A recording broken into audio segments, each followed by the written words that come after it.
லங்காஸ்ரீ நேர்களுக்கு வணக்கம். என்றும் லங்காஸ்ரீயின் நியூஸ் இன்சைட் தமிழ் நிகழ்ச்சியினூடாக நான் உங்களை சந்திக்கின்றேன். நேற்று நாங்கள் உலக சமாதானத்துக்காக தேரர்களுடைய சமாதானத்துக்கான நடைபவனி என்ற துணைப்பொருளில் அமெரிக்காவில் தேரர்களுடைய நடைபவனி சம்பந்தமாக பேசியிருந்தோம்.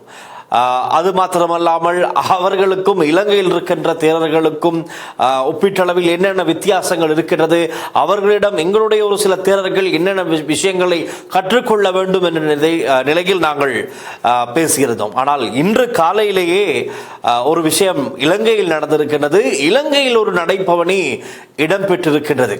அந்த நடைபவனியானது ஜனாதிபதிக்கும் அரசாங்கத்துக்கும் ஆசி வேண்டி, நலன் வேண்டி, ஆசி வேண்டி ஒரு நடைபவனி, தேரர்களுடைய நடைபவனி இடம்பெற்றிருக்கின்றது.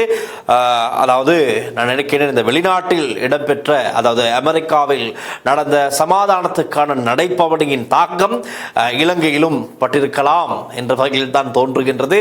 அந்த வகையில் ஏதோ நல்லதுக்கு எந்த நடைபவனி நடைபெற்றாலும் பரவாயில்லை, அதே நாசகார வேலைகளுக்கு நடைபவனிகள் இடம்பெற்றால் தான் அதில் இருக்கிறது தான் பிரச்சனை. ஆனால் எதிர்வரும் 20ஆம் தேதி ஒரு நடைபவனி இடம்பெறவிருக்கிறது. அது சம்பந்தமாக நாங்கள் ஏற்கனவே பேசி இருக்கின்றோம். அது 20ஆம் தேதி எப்படி நடக்கும் என்பதை நாங்கள் 20ஆம் தேதி பார்த்து அந்த அப்டேட்டுகளை தருகின்றோம். ஆனால் இன்றைய தினம் நடந்த நடைபவனியானது ஒரு 3-4 தேரர்கள் ஒன்று சேர்ந்து அவர்களுடைய கிராமத்தில் இருந்து ஆரம்பித்திருக்கின்றார்கள். ஒவ்வொரு வீடு வீடாக கடந்து வரும் போது அந்த வீட்டில் இருக்கின்ற மக்கள் எல்லாம் வீதிகளுக்கு வந்து அவர்களை பார்த்து தானங்களை வழங்குகின்றார்கள். அந்த வகையில் ஜனாதிபதிக்கும் அரசாங்கத்துக்கும் நல்லாசி வேண்டித்தான் அந்த நடைபவனி நடைபெற்றிருக்கின்றது. ரைட், அப்படி இருக்கிற நிலையில் அதுதான் நாங்கள் பார்த்த நடைபவனி. இன்று காலையில் அந்த காட்சிகளை நீங்கள் இப்பொழுது பார்க்கின்றீர்கள். ஸோ நல்ல நடைபவனியாக அமைந்தால் நல்லது என்று கூறிக்கொண்டு நாங்கள் அடுத்த விஷயத்துக்கு செல்லலாம். இன்றைய தினம் கோட்டாபய ராஜபக்ச முன்னாள் ஜனாதிபதி லஞ்ச ஊழல் ஒழிப்பு ஆணைக்குழுவுக்கு வருகை தரவிருந்தார். இப்படித்தான் பல பிரதான செய்திகள், ஊடகங்கள் செய்தி வெளியிட்டிருந்தது. நாங்கள் அதை ஏற்கனவே ஒரு நிகழ்ச்சியில் பார்த்திருந்தோம். ஆனால் சொன்னதை போல இன்று வருவாரா என்று எதிர்பார்த்து ஊடகவியலாளர்கள், ஒரு ஊடக நிறுவனத்தையும் சேர்ந்த ஊடகவியலாளர்கள் காலையிலேயே லஞ்ச ஊழல் ஆணைக்குழுவுக்கு முன்பாக சென்று அவருடைய வருகைக்காக காத்திருந்தோம். ஆனாலும் அவர் இன்றைய தினம் வருகை தரவில்லை. மாறாக வேறொரு தினம் அவர் கேட்டிருப்பதாகத்தான் ஒரு சில தகவல்கள் எங்களுக்கு கிடைக்கப்பட்டது. அதை அடுத்து அவர் வருவார் என்று எதிர்பார்த்து எங்களுக்கு ஒரு ஏமாற்றம். கடைசியில் அவர் வரவில்லை. நாங்கள் மீண்டும் அலுவலகம் தெரிவிவிட்டோம். ஆனால் மற்றொரு விஷயம் தான், இந்த அண்மையில் டிரான்ஸ்பரன்சி இன்டர்நேஷனல் என்ற ஒரு அமைப்பு அவர்களுடைய உத்தியோகபூர்வ இணையதளத்தில் இந்த சர்வதேச ரீதியாக ஊழல் தடுப்பு நடவடிக்கைகளில் இலங்கை என்ன நிலையில் இருக்கின்றது என்பது குறித்து ஒரு அறிக்கையை வெளியிட்டிருந்தது. இலங்கை மாத்திரமல்ல, பல நாடுகள் முன்னேற்றம் அடைந்திருக்கிறது. அதாவது இந்த ஊழல் ஒழிப்பு நடவடிக்கைகளில் எந்த நாடு முன்னேற்றம் அடைந்திருக்கிறது என்பது குறித்து தெரிந்து கொள்ள ஒரு அறிக்கை வெளியிடப்பட்டது. அந்த அறிக்கையின்படி இலங்கை 107வது இடத்தை பிடித்திருக்கிறது. இதற்கு முன்பதாக இலங்கை 121வது இடத்தில் இருந்திருக்கிறது ஊழல் ஒழிப்பு நடவடிக்கைகள். அது அந்த லிஸ்டிலே, அது வரிசையில் இலங்கை 121வது இடம். ஆனால் அதை சற்று நாங்கள் விபரமாக பார்த்தோமேனால் கடந்த 2024ஆம் ஆண்டு 32 புள்ளிகளுடன் 121வது இடத்தில் இருந்த இலங்கை தற்போது 35 புள்ளிகளை பெற்று 14 இடங்கள் முன்னேறி 107வது இடத்தை பிடித்துள்ளது. பெரிய ஒரு மாற்றம். அதாவது ஒரு வருடத்திலே 14 இடங்கள் முன்னேறி இருப்பதானது பெரும் ஒரு சாதனையாக இருக்கின்றது. காரணம், கடந்த பல வருடங்களாகவே ஊழல் மோசடி நிறைந்த ஒரு நாடாக இலங்கை இருந்திருக்கிறது. அதற்கு காரணம், இந்த ஊழல் மோசடிகளில் ஈடுபட்டவர்கள் யார் என்பதை புதிதாக இந்த நிகழ்ச்சியில் சொல்லி யாருக்கும் தெரிய தேவையில்லை. காரணம், அனைவருமே அறிந்த விடயம்தான். ஊழல் மோசடிகள் எந்த ஆட்சியின் கீழே எந்த வருடங்களில் அதிகமாக இடம்பெற்றது, அது எப்படி இடம்பெற்றது, அதன் சம்பந்தமான விசாரணைகள் எல்லாம் என்ன கட்டங்களில் சென்றது, தற்பொழுது செல்கின்றது என்பது குறித்து கூட நாங்கள் ஏராளமாக பேசியிருக்கின்றோம். அதன் அடிப்படையில் கடந்த வருடம் 2024ஆம் ஆண்டு 32 புள்ளிகளுடன் 121வது இடத்தில் இருந்த இலங்கை தற்போது 2025இல் 107வது இடத்தை பிடித்திருக்கிறது. நான் நினைக்கின்றேன் ஒரு வருடத்தில் என்னென்ன விஷயங்கள் மாற்றம் இடம்பெற்றதோ அதைவிட பல மாற்றங்கள் இடம்பெற்றால் இந்த வருடத்திலும் 2026 இடம்பெற்றால் நான் நினைக்கின்றேன் இன்னும் 100 நாடுகளுக்குள்ளே எங்களுக்கு செல்லக்கூடிய வாய்ப்பு அதிகமாகவே காணப்படுவதாகத்தான் அரசியல் விமர்சகரால் சொல்லப்படுகின்றது பலராலும். அந்த வகையில் எங்களுக்கும் தேவை ஊழலற்ற மோசடிகளற்ற ஒரு நாடு. அதற்கு அப்படியான ஒரு அரசாங்கம் இருக்க வேண்டும். அப்படி ஒரு அரசாங்கம் இருந்தால்தான், ஊழல் மோசடிகளை ஒழிக்கின்ற ஒரு அரசு இருந்தால்தான் இந்த மாதிரியான ஊழலுக்கு எதிராக செயற்படுத்தப்படுகிற நடவடிக்கைகள் அதிகரித்தால்தான் நம்மளுக்கு நல்ல முன்னேற்றத்தை காணக்கூடியதாக இருக்கும். ஆகவே நினைக்கிற இந்த அரசாங்கத்தின் டாக்கெட்டும் தொலைநோக்கும் அதுதான் ஊழல் மோசடிகளற்ற நாடுகளின் வரிசையிலே முன்னோக்கி செல்ல வேண்டும். அதே போல ஊழலுக்கு எதிரான நடவடிக்கைகளை அதிகமாக எடுக்கின்ற இந்த நாடுகளின் வரிசையிலே 100வது இடத்திற்குள் நாங்கள் முன்னேற வேண்டும் என்ற ஒரு தூர நோக்கோடு அரசு பயணித்துக் கொண்டிருக்கின்றது. இது சம்பந்தமாக இன்றைய தினம் லஞ்ச ஊழல் ஆணைக்குழுவின் பணிப்பாளர் ரங்க திசாநாயக்க ஒரு சில விடயங்களை வெளிப்படுத்தி இருக்கின்றார். எப்படி ஒரு வருடத்திலே 14 இடங்களை கடந்து எங்களுக்கு முன்னேற முடிந்தது என்பது குறித்து ஒரு ஊடகத்துக்கு அவர் நிறைய விஷயங்களை வெளிப்படுத்தியிருக்கிறார். அது சம்பந்தமாக நாங்கள் இன்று நியூஸ் இன்சைட்டில் பிரதானமாக பார்க்க போகின்றோம். அதன் அடிப்படையில் அவர் கூறுகிறார், கடந்த காலங்களில் எல்லாம் ஊழல் மோசடிகள் இடம்பெற்றது, அது சம்பந்தமான குற்றச்சாட்டுகள் முன்வைக்கப்பட்டது, குற்றச்சாட்டுகளுக்கான வழக்கு விசாரணைகள் இடம்பெற்றது. அதன் பின்னர் என்ன நடந்தது என்பதுதானே கேள்வி. அதன் பின்னர் அந்த வழக்குகள் பல வாபஸ் பெறப்பட்டது, வழக்குகள் சில ஒதுக்கி செய்யப்பட்டது. அதே போல இன்னும் ஒரு விஷயத்தை அவர் வெளிப்படுத்துகின்றார். கடந்த காலங்களில் ஊழல் மோசடிகளில் ஈடுபட்டவர்களுக்கு எதிராக தொடுக்கப்பட்ட வழக்குகள் தள்ளுபடி செய்யப்பட்டது அல்லது தொடுக்கப்பட்ட வழக்குகள் வாபஸ் பெறப்பட்டது. குற்றவாளிகள், இவர் ஊழல் மோசடியில் ஈடுபட்ட ஒரு குற்றவாளி என முத்திரை குத்தப்பட்டவர்கள் எவ்வித தண்டனையுமின்றி விடுவிக்கப்பட்ட சம்பவங்களும் அநேகம். குறிப்பாக ராஜபக்ஷக்களுடைய ஆட்சி காலங்களிலே இது அதிகமாக நாங்கள் பார்த்திருக்கின்றோம். இவர்களுடைய ஆட்சி காலங்களில் நிறைய ஊழல் மோசடிகள் இடம்பெற்றிருக்கின்றது. வெளியில் இதை அடையாளம் கண்டவர்கள் இதனோடு சாட்சிகளோடு சென்று முறைப்பாடு செய்கின்றார்கள்.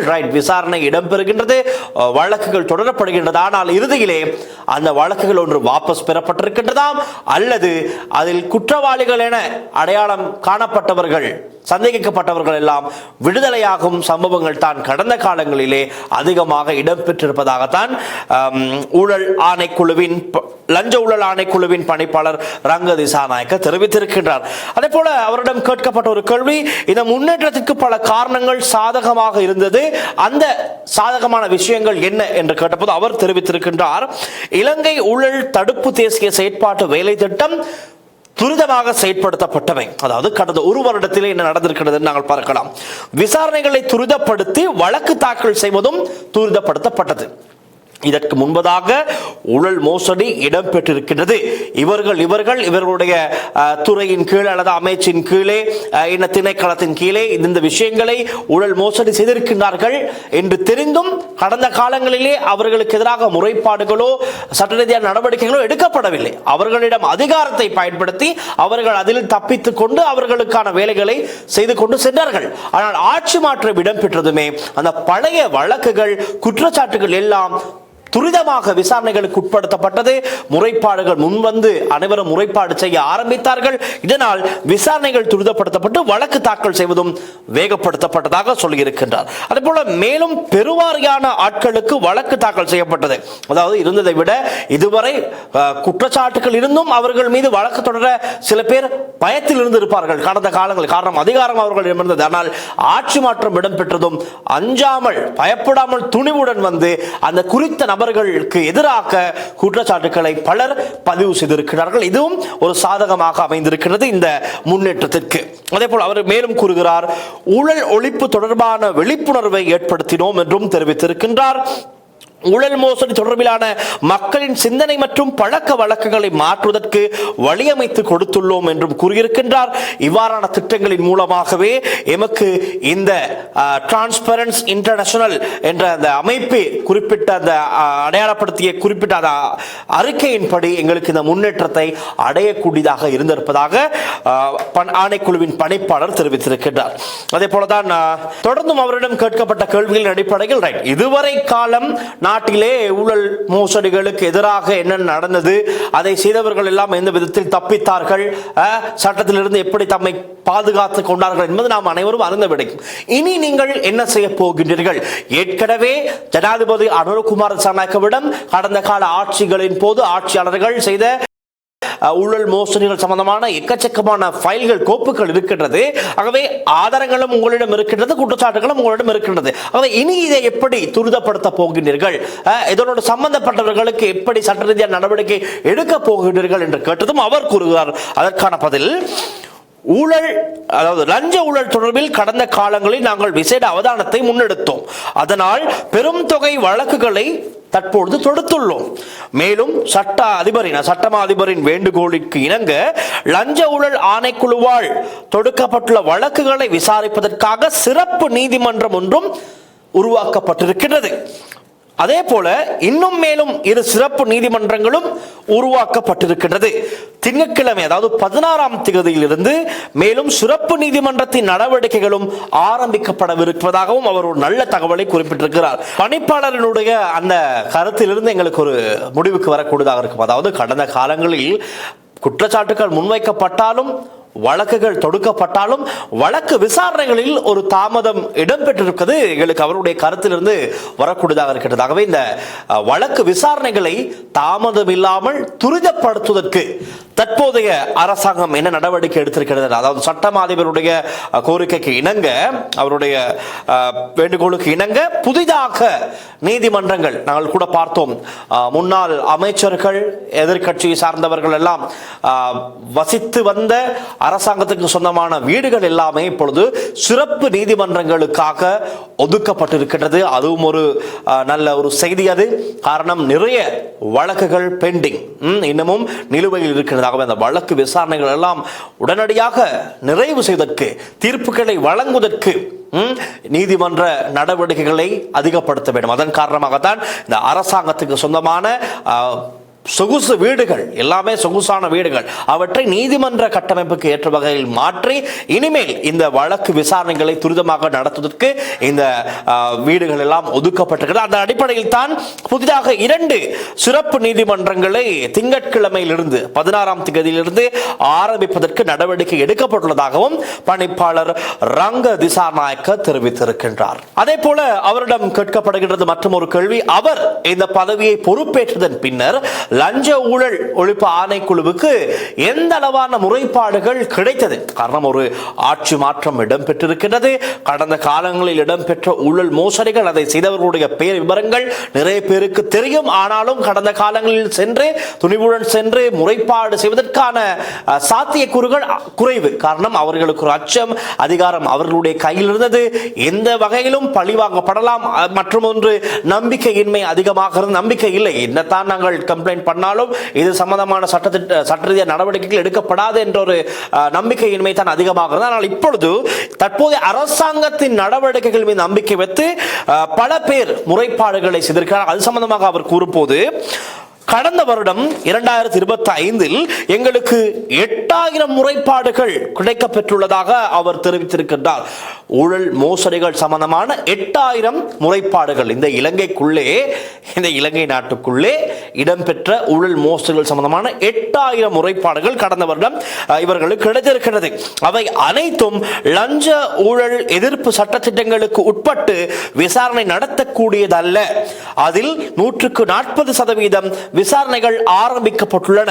விசேடமாக பாரிய ஊழல்கள் மற்றும் பழைய ஊழல் முறைப்பாடுகள் தொடர்பில் கூடிய கவனம் செலுத்தப்பட்டு விசாரணைகள் ஆரம்பிக்கப்பட்டு வழக்கு தொடரப்பட்டிருக்கிறது. இன்னும் பல குற்றச்சாட்டுகளுக்கு வழக்கு தொடரப்படவிருப்பதாக பணிப்பாளர் அவர்கள் தெரிவித்திருக்கின்றார். ரைட். அதே போல இறுதியாக அவரிடம் ஒரு கேட்கப்படுகின்றது கேள்வி, அதாவது இந்த முன்னேற்றம், அதாவது இப்பொழுது 14 இடங்கள் நாங்கள் முன்னேறி இருக்கின்றோம், இன்னும் பல முன்னேற்றங்களை நாங்கள் காண வேண்டும் என்றால் மக்களுடைய பொறுப்பு என்னவாக இருக்கும்? நிச்சயமாக நல்ல கேள்வி அது அவரிடம் கேட்கப்பட்டிருக்கிறது. அந்த கேள்விக்கு அவர் பதில் கூறுகிறார், இது ஊழல் மோசடிகளில் ஈடுபட்ட நபர்களை பிடித்து சிறையில் போடுவதால் மாத்திரம் இந்த ஊழல் மோசடிகளை ஒழித்து கட்ட முடியாது. பொதுமக்கள் இன்னும் அதிகமாக சிந்திக்க வேண்டும், நடத்தைகளிலும் மாற்றம் கொண்டு வர வேண்டும். காரணம், நாங்களும் மக்கள், அதாவது மனிதர்கள் சார்பில், நான் மக்கள் சார்பில் பேசுகின்றேன், மக்களும் எங்களுக்கு ஒரு வேலை நடக்க வேண்டும் என்றால் உடனடியாக மேசைக்கடியிலே ஒரு தொகையை வைப்பது, ஃபைலுக்கு உள்ளே ஒரு தொகையை வைத்து கொடுப்பது, நமக்கு ஒரு வேலையாக வேண்டும், உடனடியாக அதிகாரிகளோ அரசு அதிகாரிகளாக இருக்கலாம், அரசியல்வாதிகளாக இருக்கலாம், ஏதோ ஒரு டீல். காரணம், அப்படித்தான் கடந்த காலங்களில் எல்லாமே நடந்து வந்திருக்கின்றது. உங்களுக்கு ஒரு வேலை இடம்பெற வேண்டும் என்றால் ஏதாவது சம்திங் நடக்க வேண்டும். அந்த சம்திங் ஒன்று ஃபைலுக்கு அடியில் அல்லது மேசைக்கடியில் அல்லது வேறு வெளியிலே தனிப்பட்ட ரீதியிலே சந்தித்து இப்படி நடந்திருக்கின்றது. ஆகவே தான் இந்த முறை நிறுத்தப்பட வேண்டும். மக்கள் சிந்திக்க வேண்டும். இனி ஒரு முறைமை, ஒரு சிஸ்டம் நடைமுறைக்கு கொண்டு வரப்பட்டிருக்கிறது. அந்த சிஸ்டத்தோடு செல்வோமானால் உங்களுக்கான வேலைகளை நீங்கள் செய்து கொள்ளலாம். அப்படியும் நடக்கவில்லை என்றால் அதற்காக பல பேர் செயற்பட்டுக் கொண்டிருக்கிறார்கள், கடமைகள் இருக்கிறார்கள். அவர்களிடம் நீங்கள் முறைப்பாடு செய்யலாம். அவர்களிடம் முறைப்பாடு செய்வதனூடாக உங்களுடைய வேலையை நீங்கள் துரிதப்படுத்திக் கொள்ளலாம் என்று தான் பணிப்பாளர் தெரிவிக்கின்றார். ஆகவே நீங்கள் யாருக்கும் லஞ்சம் கொடுக்கவோ லஞ்சம் கொடுப்பதற்கு அவர்களை ஊக்கப்படுத்தவோ வேண்டாம் என்பதைத்தான் அவர் அப்படி குறிப்பிட்டிருக்கின்றார். ஆகவே நாங்களும் நாட்டு மக்களாக, நாட்டின் பிரஜைகளாக, குடிமக்களாக நாங்கள் சிந்திக்க வேண்டும். இப்பொழுது ஒரு 14 இடங்கள் ஒரு வருடத்தில் நாங்கள் முன்னேற்றம் கண்டிருக்கின்றோம். இன்னும் நாங்கள் பல முன்னேற்றங்கள் கண்டு 100க்கும் உள்ளே செல்வதற்கு என்ன நாங்கள் செய்ய வேண்டும் என்பது அரசியல்வாதிகளுடைய கையில் மாத்திரமல்ல, மக்களாகிய எங்களுடைய கையிலும் அந்த பொறுப்பு, பாரிய பொறுப்பு இருக்கின்றது. ஆகவே நாங்கள் நடக்கின்ற விதத்திலே தான் இங்கு எல்லாமே அமைந்திருக்கின்றது. ஆகவே சிந்தித்து செயற்பட வேண்டும் என்பதை நாங்கள் கூறிக்கொண்டு, உண்மையாக இன்றைய நியூஸ் இன்சைட் தமிழில் நாங்கள் முக்கியமாக சொல்ல வந்த வேண்டிய விடைத்தான், லஞ்ச ஊழல் கடந்த காலங்களிலே அளவுக்கு அதிகமாக அவர்கள் இஷ்டத்துக்கு நடந்திருக்கின்றது. அதற்கான விசாரணைகள் இப்பொழுது முன்னெடுக்கப்பட்டு வருகின்றது, முறைப்பாடுகள் முன்வைக்கப்பட்டு வருகின்றது. இனி அது சம்பந்தமான விசாரணைகள் துரிதப்படுத்தப்படும். காரணம், மேலதிகமாக நீதிமன்றங்கள் உருவாக்கப்பட்டிருக்கின்றது. அந்த நீதிமன்றங்களில் இந்த வழக்கு விசாரணைகள் துரிதப்படுத்தப்பட்டு சம்பந்தப்பட்டவர்களுக்கு சட்டரீதியான நடவடிக்கை எடுக்கப்படும். அதே போல மக்களாகிய நாங்களும் அந்த அமைப்பிலேயே, அந்த ட்ரக்கிலேயே செல்வதுதான் சிறந்தது. நாங்களும் இனி குழப்ப வெளிக்கிட்டோம் என்றால் அது ஒட்டுமொத்த சிஸ்டத்தையும் குழப்பிவிடுமாகவே நாங்கள் சிந்தித்து ஒழுக்கமாக சட்ட திட்டங்களுக்கு கீழ்ப்பட்டவர்களாக வாழ்ந்து நாமும் சிறப்பாக மாறி இந்த நாட்டையும் சிறப்பாக மாற்ற எம்மாலானதை செய்வோம் என்று நாங்கள் முடிவு எடுக்க வேண்டும். எடுத்தால்தான் நாளை இந்த நாடு நல்ல நிலையை நோக்கி நகரும் என்று கூறிக்கொண்டு நாமும் இன்றைய நியூஸ் இன்சைட் தமிழ் நிகழ்ச்சியை நிறைவு கொண்டு வருகின்றோம். நாளையும் சந்திக்கலாம். ஒளிப்பதிவாளர் லிசிகரனுடன் நான் டில்ஷான் வின்சன். தொடர்ந்தும் லங்கா ஸ்ரீயுடன் இணைந்திருங்கள். நன்றி, வணக்கம்.